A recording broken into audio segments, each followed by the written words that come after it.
Les aliens nous tiennent-ils prisonniers comme dans un zoo? Selon l'hypothèse du zoo, les aliens nous admirent en ce moment même, et nous sommes prisonniers d'une sorte de parc animalier cosmique. Je te raconte tout cela dans cette vidéo, alors reste attentif et abonne-toi à la chaîne pour ne plus manquer aucune de mes vidéos, cela m'aidera aussi à poursuivre mon travail ici. Merci beaucoup amis et bienvenue.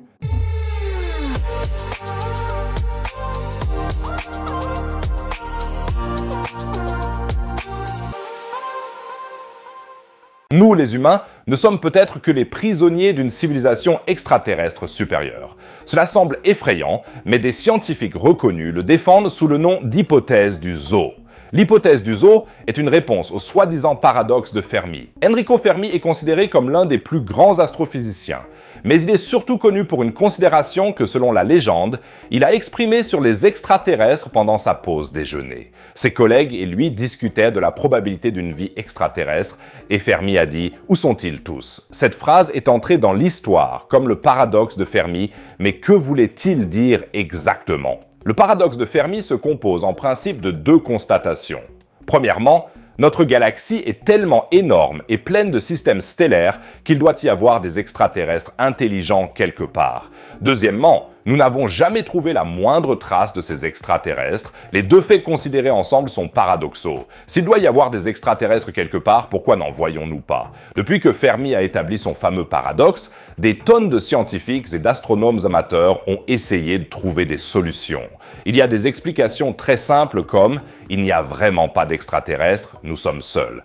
Et aussi des solutions très compliquées, comme l'idée que les extraterrestres existent à des niveaux de conscience que nous ne pouvons pas percevoir.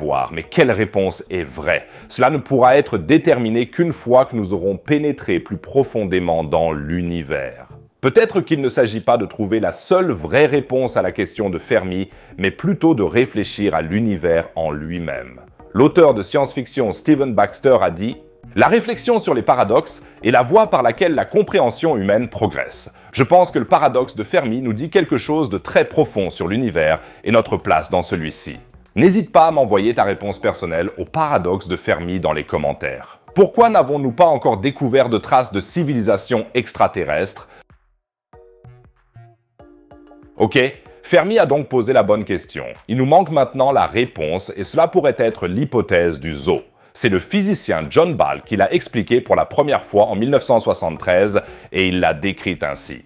La vie intelligente extraterrestre pourrait être presque omniprésente. L'échec évident de cette vie à interagir avec nous peut être expliqué par l'hypothèse qu'ils nous ont mis de côté comme faisant partie d'une région sauvage ou d'un zoo. Dans ce cas, notre système solaire serait donc une zone fermée en soi, qui peut être observée de l'extérieur par des civilisations plus développées. Mais nous ne pouvons pas voir nos observateurs de l'intérieur, soit parce que les observateurs ont mis en place des dispositifs techniques qui nous empêchent de regarder à l'extérieur, soit parce qu'il nous est cognitivement impossible de regarder à l'extérieur de notre zoo. Imagine par exemple un poisson rouge dans un bocal rempli d'eau. Pour nous, personnes extérieures, il est évident que ce poisson rouge se trouve dans une petite prison. Mais le poisson rouge ne le remarquera pas de l'intérieur, car cela dépasse tout simplement ses capacités cognitives. Désolé pour tous les poissons rouges, mais le fait est que pour le poisson rouge, son bocal est son monde et il n'imaginerait jamais qu'une espèce supérieure appelée homme l'y a mis et l'observe. Selon l'hypothèse du zoo, nous sommes les poissons rouges et notre système solaire ou notre partie de la Voie lactée est notre bocal de poissons rouges. Mais qui se tient à l'extérieur et observe? C'est un peu effrayant. Maintenant, ça devient très hypothétique, mais réfléchissons un peu aux détails de l'hypothèse du zoo. S'il existe une civilisation voyageant de manière interstellaire dans la Voie lactée, il est fort probable qu'il y en ait d'autres. Pour que le zoo galactique fonctionne, c'est-à-dire pour isoler et observer les espèces qui ne sont pas encore aussi développées que nous, il faudrait que les empires extraterrestres voyageant dans l'espace aient conclu une sorte de pacte de non-contact. Car si tout à coup, une espèce extraterrestre disait « Ah, et puis zut, nous prenons maintenant contact avec l'humanité », alors le zoo serait détruit. Certains d'entre vous diront peut-être que ce scénario semble extrêmement tiré par les cheveux, mais est-ce vraiment le cas? C'est exactement la même construction qui existe sur la Terre. Il y a en effet des peuples dits isolés qui vivent à l'écart de la civilisation moderne et la communauté internationale s'est mise d'accord pour laisser ces peuples tranquilles. Le peuple des Sentinelles, par exemple, vit sur une île de l'archipel indien des Andamans, complètement isolé, non contacté et probablement, de notre point de vue, avec un mode de vie très archaïque. Ok, de temps en temps, un missionnaire chrétien se rend sur l'île et est alors accueilli par une pluie de flèches de la part des Sentinéliens.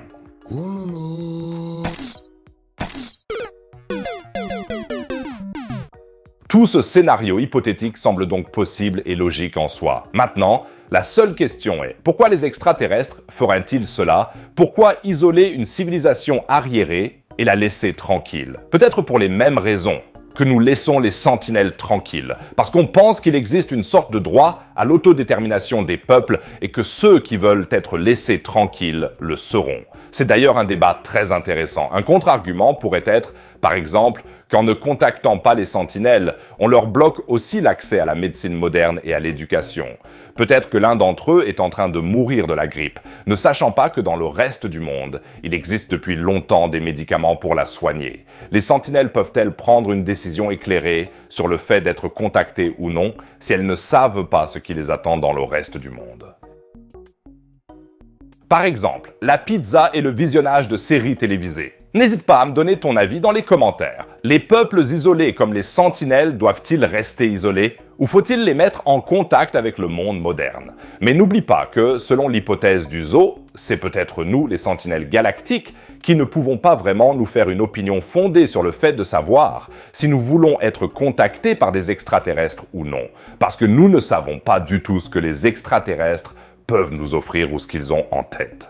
Ok, c'était un peu l'argument pour dire que les aliens sont très gentils et qu'ils veulent juste nous laisser nous développer. Mais peut-être que les observateurs extraterrestres n'ont pas de si gentilles motivations. Ce n'est pas pour rien que l'hypothèse s'appelle l'hypothèse du zoo. Et pourquoi aller au zoo?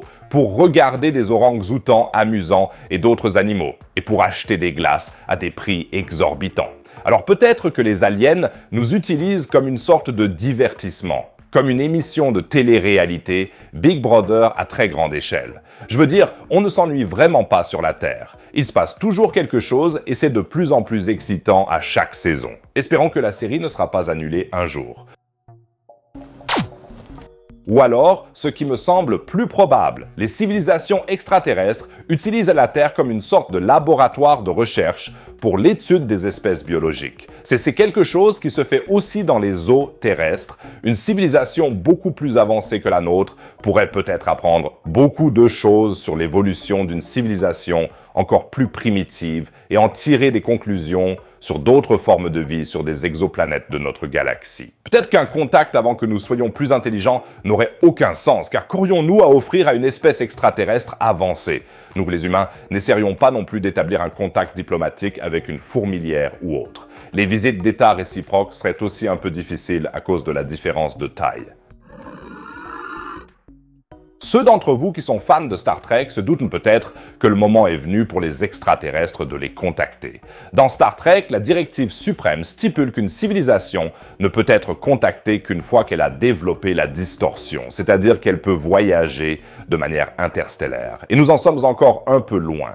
Ok, tout cela semble très plausible, mais l'hypothèse du zoo souffre des mêmes choses que de nombreuses réponses au paradoxe de Fermi. Elle est hautement spéculative et ne peut être ni confirmée ni réfutée jusqu'à ce que nous rencontrions vraiment des extraterrestres. En outre, ce qui me dérange un peu dans cette hypothèse, c'est qu'elle fait beaucoup d'hypothèses sur la psychologie et la motivation des extraterrestres. Je pense plutôt que nous, les humains, ne pourrions pas saisir et comprendre la nature et les motivations d'espèces qui nous sont si largement supérieures. John Ball, qui a développé l'hypothèse, s'exprime également de manière très nuancée sur l'idée dans sa propre étude à la fin et dit « L'hypothèse du zoo me semble pessimiste et psychologiquement désagréable. Il serait plus agréable de penser qu'ils veulent nous parler ou qu'ils nous parleraient s'ils savaient que nous sommes là. Cependant, dans l'histoire de la science, il existe de nombreux exemples d'hypothèses psychologiquement désagréables qui se sont avérées exactes. S'il y a de nouvelles découvertes à ce sujet, je te tiendrai au courant comme toujours. Mais cela n'est possible que si tu suis le canal et que tu actives la cloche. Et si tu veux soutenir la chaîne, n'hésite pas à passer par la boutique Astro. Sinon, je te dis à la prochaine vidéo. Au revoir les amis.